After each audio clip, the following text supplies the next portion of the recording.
to inspire you and to motivate you, but as many of you know, to give you the tactics and the strategies and the tools to make that a reality in your life. And so today I'm going to give you another one. And I want you to write this down if you can, if you're YouTube or you're not driving your car right now. And that is this. Today's theme is very simple. Diversity is the pathway to richness. Diversity is the pathway to richness. And I mean diversity in two forms. The people in your life and the experiences of your life. And without that diversity, I'm so concerned in our culture today that I see us become more and more tribal, less and less diverse, both in our friendships and our relationships. We don't talk to each other, we talk at each other. And more we hang around people just like us, don't we? And they kind of reinforce our beliefs and our way of living, and we just kind of go in this circle. It feels good. It's like eating cake. It feels really good, but it doesn't grow us. And then the second thing is the lack of diverse experiences that we're giving ourselves access to. And so I looked up diversity, by the way, in the dictionary, and basically it means variety. We've all heard the saying that variety is the spice of life. And I know during this time with COVID and the global pandemic and high unemployment and political polarization and all the things that are happening, most people say, hey, life ain't so spicy right now. And I want to bring some spice back to your life, and you can do it for free on no budget.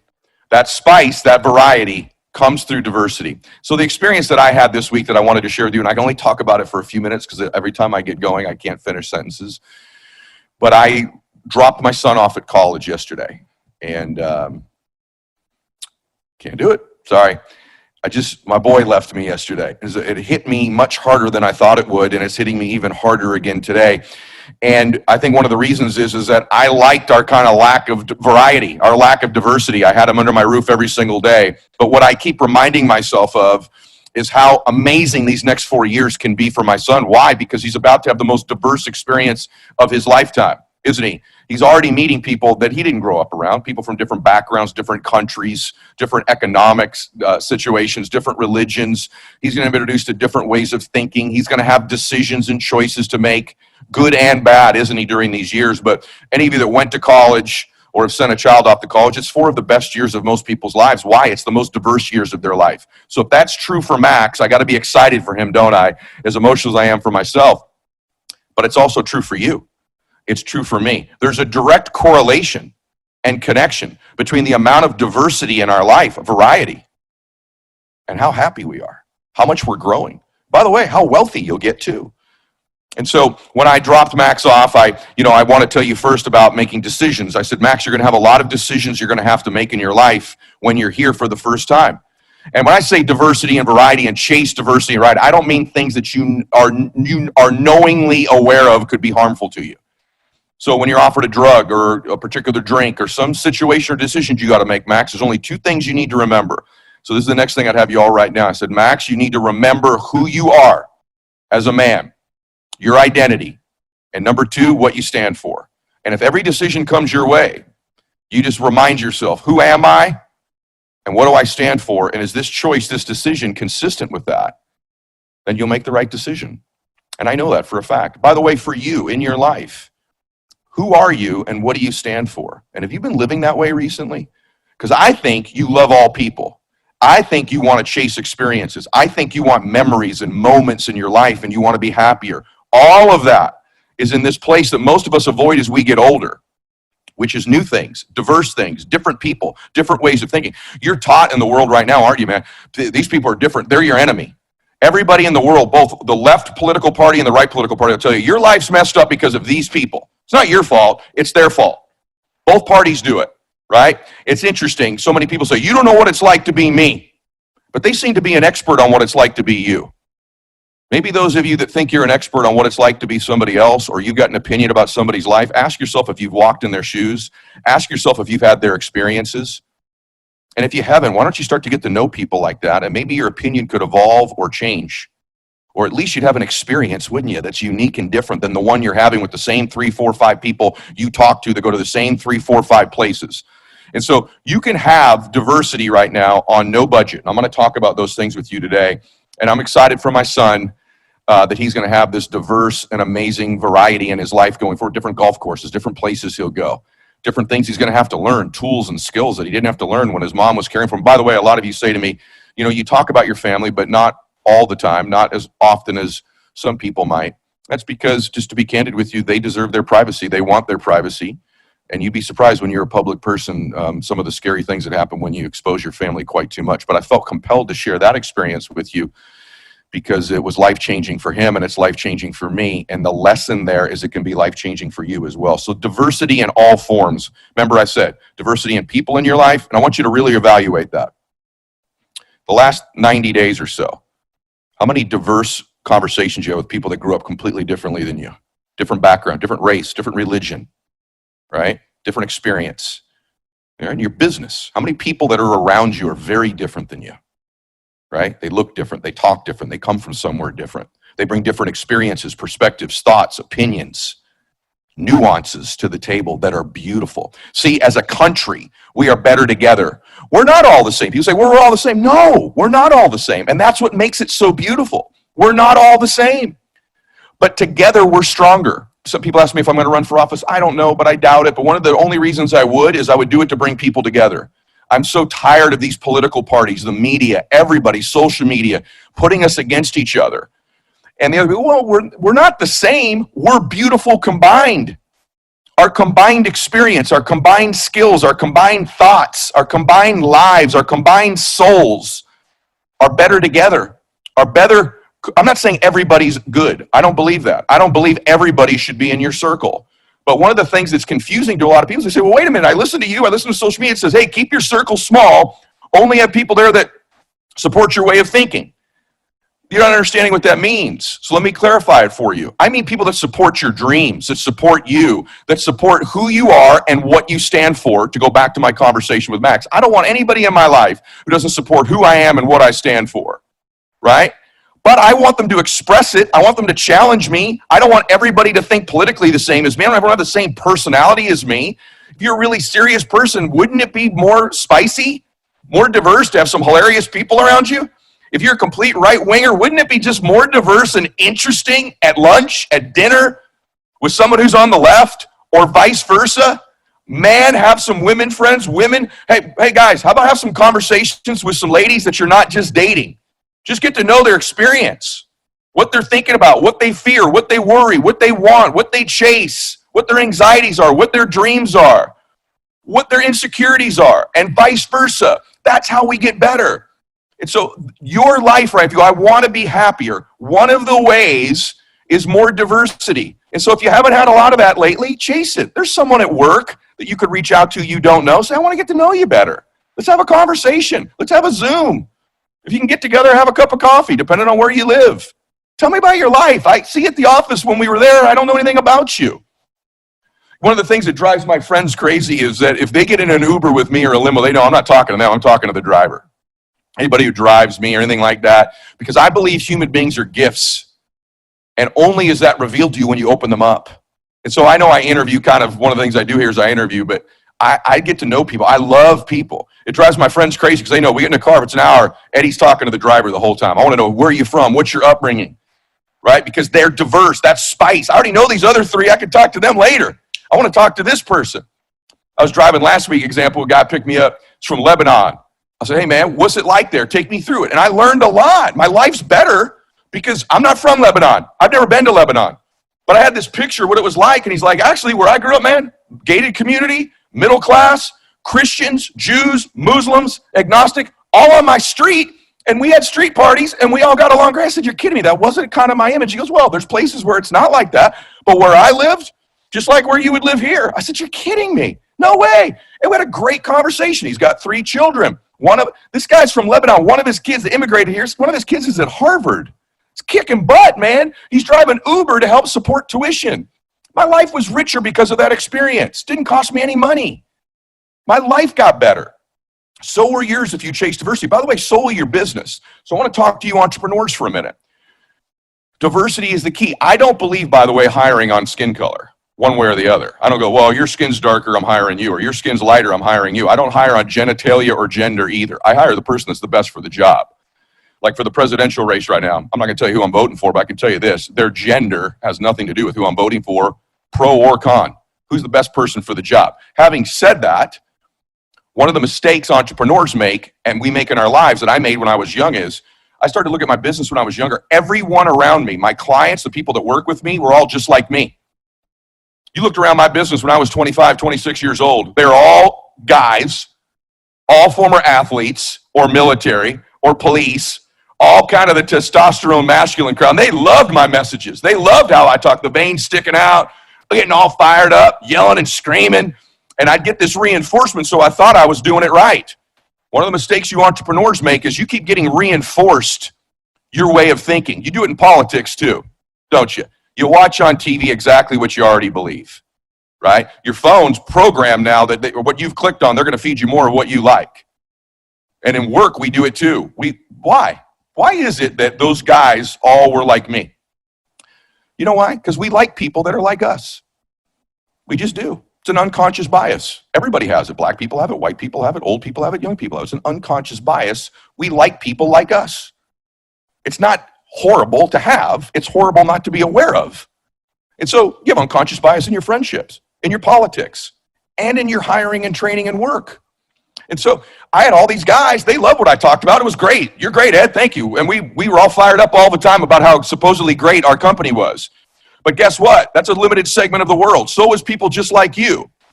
You have a limited slice of life if everyone around you looks like you. My white friends, how many conversations you had in the last 90 days with a really good friend of yours that's Latin or Chinese or black? My black friends. Last 10 phone calls you've had, last conversations. How many of them were with a white guy or a white girl? And I hate skin color. I hate judging that. I'm talking about diversity of experience. Unfortunately, we live in a world where this has become, you better pick a tribe. It's terrible. The truth is, most of us are mixed with something. Drives me nuts that we even have to have this conversation. But the truth is, we have become tribal. And the truth is, you got to get to know people that are different than you. And so I started to evaluate that. So stay with me on this. And I started to realize I needed to bring more people to the table that could express who I was and what I stood for in their unique way. I can express it my way. I need people's experiences, backgrounds, memories, nuances, personalities, ways of thinking that I don't have. And so let me give you a couple examples of what my business life looks like. I've been named one of the 50th wealthiest men in the world under 50 years old. That's pretty cool.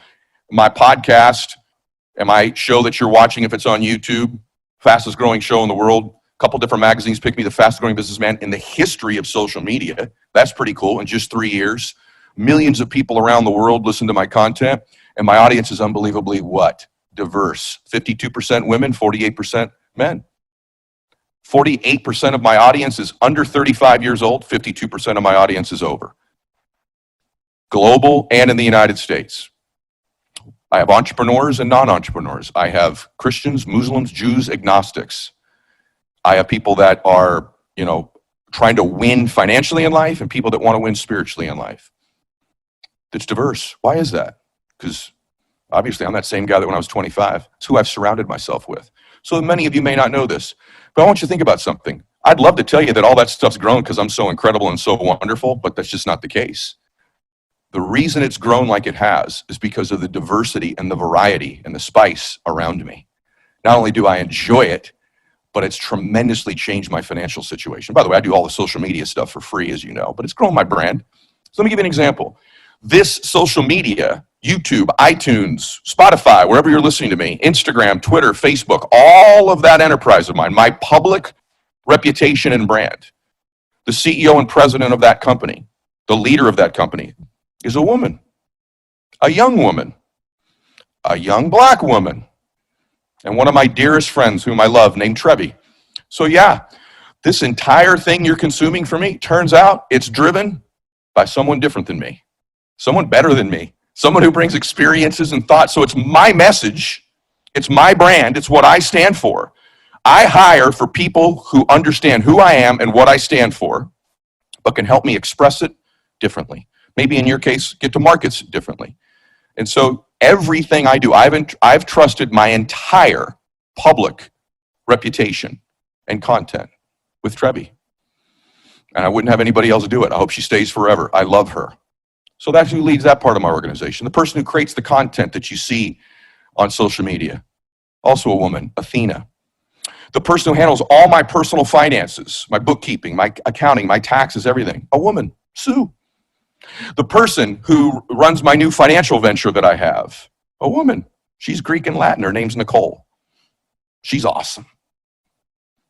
The person who runs my entire enterprise for the last 2 decades, all of my companies, handles all my financial, my money, 25-something different corporations, runs my world, is a woman. She's also my sister for 2 decades. She's been my sister all her life, but she's been my CEO for 2 decades, Erica. Turns out I have a really diverse team. Mike, my videographer, he's been with me forever. He looks like me, but I'm also loyal. So I've got a very diverse team. These women, these people bring to bear all kinds, and that's just one example. My financial company has people from many different religions: East Indian, Muslim, Christian, Mormon. We have Chinese folks, Indian folks, black folks, white folks, Latino folks, old people, young people, all winning. Variety is the spice of life. I'm a better businessman. I'm richer financially and richer emotionally and spiritually because of the diversity in my life. We can learn from everybody. So my challenge to you is take a look at your hiring. If you're running a company, maybe you need to get people together that are very different. Why don't you encourage people that don't know each other to get on a Zoom or to have lunch this week and just get to know one another, collaborate, connect, get to understand each other's backgrounds and nuances. I would challenge you to do that. I hope that's a breakthrough for you, by the way, on how to lead your company and in your life. Maybe reach out to somebody that's different than you this week, politically. Maybe for 20 minutes, listen to something that's not exactly what you already believe. By the way, well, hey, no, I am all Trump, 100%. I don't want to hear anything from these liberal wackos. Or you know what? Trump is a racist, crazy person. I'm not interested in talking to anybody who supports anything that guy stands for. Cool. So that's how you're going to live your life. You're not going to learn anything from their perspective. They're just evil if they disagree with you. Is that what you're saying? Or are you afraid that your beliefs are so weak that one conversation with them you may get impacted and change? Which is it? Because if you believe it so strongly, they can't change your mind. Just have a conversation, have the experience, and learn. You know what you might find out? There might be something they believe you ought to consider. Maybe one little part of it. And you know what the worst thing that would happen is? You go, you know what? I listened to them. I totally disagree with them. I feel stronger about how I feel. Great. That's an experience. But I can guarantee if you had 10, 12, 20, 30 of these, your life would change. How about this? What could you do that's new for the first time? Think about your life. All the things that have been the greatest moments of your life were new in the first time and diverse, weren't they? But maybe the last 90 days, because we've been locked in our houses or there's no financial means. So what could you do? Could there be a new hobby you could pick up? New music you listen to? Maybe you're a country music fan. Listen to something else for a while. I'm listening to Sinatra right now. There's no new music out. So I'm going back all the way to Sinatra just to get some variety, just to get some spice in my life. I'm tired of listening to the same songs over and over again. Same conversations, right? The second thing we teach in personal development is, man, you better have habits, rituals, and routines. I teach this. People take that to an extreme. That's a foundational thing you should have that gives you the anchor so you can go have variety and diversity and keep your life under control. If everything in your life is routine, if you and your spouse watch the same shows together, go to the same restaurants, order the same food, have the same conversations every single day, that's a relationship that's dying, not growing. Why don't you do something new and innovative? Walk somewhere different, work out together, try a different restaurant, have a different conversation, watch a different movie. Heck, do something that's just diverse. Don't sleep in your bed tonight. Grab a couple sleeping bags and have a camp out in the living room and a picnic and do something romantic, something diverse. Get creative. It's the spice of life. Your ability to create diverse and variety-based experiences will be the juice of your life, your relationships, and your business. But you can't go through the motions. You've got to force diversity, force yourself into variety. New conversations, new experiences, a new place you hike. I don't know, something new that's diverse and variety. We avoid it as adults, and it kills me. You know, you can learn from everybody. Let me share this with you. You'd say, well, everybody? Yeah. You may not agree, but you can learn. You can learn. That grows you. You know, many of you know that my first job out of college, I worked at McKinley Home for Boys, which basically is an orphanage. My boys were all 8 to 10 years old. My boys grew up in some ways like me, in some ways different. And so it changed my life because I got so much diversity in my life. My boys were wards of the court. So my boys, most of them were either molested by their family, their parents were incarcerated, or dead. And so, by the way, most of my boys were inner city boys, and most of my boys were minority of some type. Okay? They changed my life. You say, well, they must have learned a great deal from you, Ed. I mean, your mentoring and your way of living. They did. And I learned a ton from them. So if I could learn from 8 and 9-year-old inner city boys, don't you think you could learn from someone who thinks completely differently than you? Wouldn't that be interesting? By the way, it's one of the great experiences of my life. I still talk about it all the time. Well, what did I learn from those guys? Well, I'll tell you what I learned. I didn't grow up around guys. I grew up middle class. I say lower middle class. My mom and dad keep telling me we were middle class, so I'll default to we were middle class. But I didn't grow up around guys like them. But you know what I learned? I learned to be grateful for the most simple things in my life from them. I remember one day I would walk the boys to school every day, and little Marcus every day would start skipping.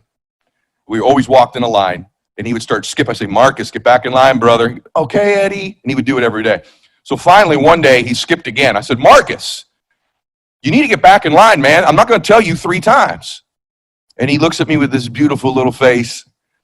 Marcus was an African-American little boy. And he goes, Eddie, okay. I said, what are you so damn excited about, man? He goes, no gunshots on this way to school. Every day there's no gunshots, Mr. Eddie. And I went, yeah, that is cool, Marcus. That is pretty awesome. And I thought, something that simple he was grateful for. What a lesson for me. We're always grateful for the biggest things in our lives. The biggest things in our lives. What about the small things that we take for granted every single day that someone from a different background can teach us is so special. I remember one morning I came in to wake up Jose, and little Jose woke up. And I said, Jose, let's go, brother. It's time to get up, man. And he gets out of bed and he says, Mr. Eddie, and gives me this big hug in the morning. He's a little 8-year-old at the time. And he goes, I love you. I love you. Thank you. I said, for what? He goes, for getting me up every morning. I said, oh, of course, brother, we got to get to school. And I later found out that his parents never woke him up for school. He'd miss school all the time. He'd sleep in until 10 or 11. No one would get him up. No one would make him breakfast. No one would talk to him about school. No one asked him about his report card. No one asked him about his grades. He just wanted somebody to care. And I thought, these things that I took for granted with my mom growing up were so simple. See, when you begin to get diverse experiences, you begin to get insights into life-changing variety in your life. It's also the key to making a comeback. If you're going to change things right now, make a comeback, you need to start to think different and act different and feel different about yourself. And that comes from all of these experiences. You know, I told Max, I said, Max, listen, there's going to be choices for you at college, man, that are going to be very difficult. This is not going to be all sunsets and rainbows, right? I said, my freshman year of college, man, I had some decisions to make. I said, let me tell you about my freshman year. I went away to college, which was already scary. So I know you're a little bit scared. I said, I went away, I get there, and my girlfriend breaks up with me back home. That one hurt. Then my teammates didn't like me. I'm super introverted and shy. I was from California. Most of those guys weren't. They thought I was arrogant and cocky because I was quiet. But it wasn't. I was just super introverted. They actually nicknamed me Eddie myself instead of Eddie MYLETT because I was alone so often. And so my girlfriend breaks up with me. My teammates don't like me. 2 months after I got there, the coach who recruited me quit and took a scouting job. So now the reason I went there is gone. And I said, Max, then the game started, and I was overmatched. I wasn't good enough. I hit 220 my freshman year. I sucked. I played every game because the guy behind me was even worse than me. And I said, we went 15-45 that year. 15 wins, 45 losses. And a bunch of other crap happened that wasn't good that year as well. I said, when it was over, I wanted to quit. And I called my dad, which is his grandfather. We call him Gump. I said, Gump came up and I said, Dad, this didn't work out. Look, the guy who recruited me quit. The teammates don't like me. I'm not good enough to play here. You know, we're terrible. I just want to come home and I'll go to another school back home. And my dad said, well, you could do that. You got a decision to make. And guess what my dad said to me? He probably doesn't even remember this. He goes, is that consistent with who you are as a man? Is that what you stand for? The same 2 questions I asked you earlier. I said, what do you mean? He said, is that who you are? Are you a quitter? When it gets really difficult, you run? I said, Dad, that's not what happened. The coach quit. He goes, oh, so what you stand for, as long as people around you quit and give up, make mistakes, that gives you permission to do it. That's what you're saying. And when it gets really difficult, you just run. And you really believe you're not any good. That's why you hit 220. And you can't help the team get any better. It's fine. You can leave. I just want to make sure that that's who you are and what you stand for. You got me. And I thought about it really hard, Max. I thought, that's not who I am. I don't run when it gets tough. And you know what? Maybe I could outwork these guys this summer and get a little bit better. And maybe I won't hit 220 next year. Maybe we could win a few more games. And the fact that the coach quit, that doesn't give me permission to get weak and quit either. My dad was a diverse thinker. And I stayed. And you know what? Worked out pretty well. Next year I hit like 360. Was defensive player of the year. We won some more games. My coach is a friend of mine to this day. So is my pitching coach. Both Quincy and Stan are both friends of mine. And I'm really glad that I made that decision, Max. You're going to be faced with those decisions as well. My thinking is maybe some of you listening to this day are being faced with those decisions, aren't you? And just remember, is it who you are? Is it consistent with who you are and what you stand for? And do you have enough diversity in your life? This is how we're going to make a comeback. The last thing I want to talk about on this too is, by the way, it's good for your brain. Turns out diversity and new experiences are great for your brain. So let me prove it to you, okay? I want to prove it to you scientifically. I had Dr. Andrew Huberman on last week. He told us that it turns out that you get more of a dopamine hit. You're happier when you're under stress and pursuing a dream and a goal than when you actually achieve it. Is that not crazy that that's how the brain works? So I'm like, I want to check into this brain on this diversity thing because I got a feeling that this society, this culture could come together in a way it's never come together before. We'd have a richer experience as a world, as a country, in our companies and in our lives if we would seek diversity. Learning a new skill at any age has a specific and definite impact on your brain that scientists now know a lot about. After you learn something new, your brain is never the same again. Here are some of the ways it can change, which, by the way, is new neurons and connections. So it turns out this diversity variety thing is the only way you change your brain for the better. So it's not just better for you in the ways I've described. It's better for your brain, your mental health, your smarts, your ability to function and process information grows when you have these diverse experiences. Each and every time we learn something, our brain forms new connections and neurons, making existing neural pathways either stronger or weaker. Some experts call this plasticity, which we've talked a lot about on the show. Myelin makes the signals in our neurons move faster, and when you learn new things, especially at older ages, it helps more myelin get out into our nerve axons, so that our brain is more connected and feels like it works faster and better. Myelin works especially well when a new experience is repeated multiple times. Like when we practice something repeated every day or for a few days. So, a British study recently showed that being bored, which occurs when you don't learn new things, can be dangerous to your health. So the lack of diversity and variety is dangerous to your health. Listen to this. People in the study who reported being bored over a long period of time had heart disease rates more than twice as high as those who did not report boredom. Not having new experiences and learning new things will slow your brain down and make it less responsive. Adult learning is good for your health and has been shown to slow the onset and progression of Alzheimer's and dementia, as well as preventing general slowing of your mental faculties. So we now know that if we're bored, which so many people are messaging me, I'm bored, I'm in the house, then you've got to force these new diverse experiences. New hobby, new thought, new book, new music. New way of a relationship. You know, you can be dating the same person and be in a new relationship. You can be married to the same person and have a new relationship with new experiences, with new breakthroughs, new conversations. Babies and children undergo massive brain structuring when they're maturing. Why? Because they're experiencing new things all the time. So our growth is only limited by our lack of experience and our lack of diversity. So why do I cover all these things with you? Because I want to remind you of something I keep telling you, which is that you were born to do something great with your life, and that's not going to happen if you keep doing the same things. Even those of you that say, hey, I'm achieving at a pretty high level right now, your limitations will be the amount of diversity you can take on at any given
Time.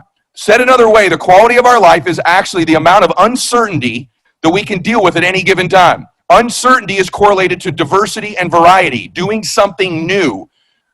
The caliber of our lives is actually, as it turns out, comprised of how much diversity we can take at any given time. And I'm not suggesting that you go to change your mind. I say you go to expand your mind, to grow your mind. Changing it is something altogether different. I don't agree with everybody on my team. Here's what I know. If you know who you are and you know what you stand for, you go into those experiences strong, ready, equipped. Here's the truth. You know why I struggled my freshman year? You know why I worry about college for all of you youngsters going out there? You know why I worry about all of you listening to this? I didn't believe in myself. That's at the root of it. I didn't believe I deserved to win. I didn't believe I was good enough. You know what those parents of my boys at McKinley had in common with me? They didn't believe they deserved to be happy. They didn't believe they deserved to win.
There's a disease going around the world right now, which is that people don't believe they deserve to win. Hopefully, when you were a little boy or a little girl, somebody made you feel special. Somebody, a grandpa, a grandmother, an aunt, an uncle, your mom, dad, a teacher, a coach, that just, you can't even explain it, but they just made you feel a certain way, like, I'm going to be somebody, right? I'm here to tell you they were right. And if you've never had that person in your life, I'll be it. You were born to do something awesome and great with your life, and not all of them are going to be in big ways. Not all of you, it's not a big jet or a house or millions of dollars. It might